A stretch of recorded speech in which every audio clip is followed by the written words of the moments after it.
என்னோட ஃப்ரெண்டோட ஸ்கூல் லைஃப்பில் நடந்த ஒரு செம்ம ஃபன்னி இன்சிடென்ட் சொல்லட்டுமா?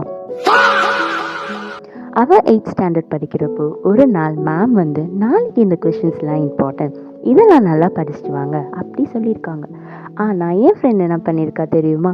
ஒரு ஆன்சர் மறந்துடும்னு பயத்தில் வீட்லேயே ஒரு பேப்பர் ஃபுல்லாக அந்த ஆன்சரை எழுதிட்டு வந்திருக்கு. நெக்ஸ்ட் டே எக்ஸாம் ஹாலில் அவள் எக்ஸாம் பேப்பரோடு சேர்த்து இந்த ஆன்சரையும் டைப் பண்ணி கொடுத்துருக்கா. அதுக்கப்புறம் பேப்பர் டிஸ்ட்ரிபியூட் பண்ணுறப்போ அவளுக்கு வந்த மார்க் 47. ஜஸ்ட் இன்னும் 3 மார்க்ஸ் இருந்தால் பாஸ். அப்போதான் என் ஃப்ரெண்ட் நோட்டீஸ் பண்ணியிருக்கா, ஐயோ நம்ம வீட்டிலேருந்து எடுத்துகிட்டு வந்த பேப்பரை காணுமே அப்படின்னு. உடனே இன்னசென்ட்டாக மேம் கிட்ட போய், மேம் என்னோட ஒரு பேப்பர் மிஸ்ஸிங் அப்படின்னு சொல்லிட்டா.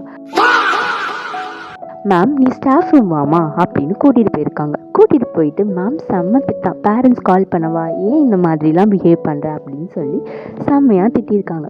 ஆனால் அவளுக்கு அந்த மூமெண்ட்டில் லைஃபே முடிஞ்ச மாதிரி பயம் வந்திருக்கு. ஆனால் இப்போ அதை நினச்சி பார்த்தா ரொம்ப ஃபன்னியாக இருக்குது.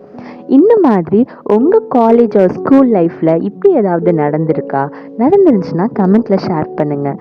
இந்த மாதிரி ரியல் டைம் ஸ்டோரிஸ் இன்னும் நிறையா இருக்குது. நான் நெக்ஸ்ட் சண்டே இன்னொரு ஸ்டோரியோட வரேன்.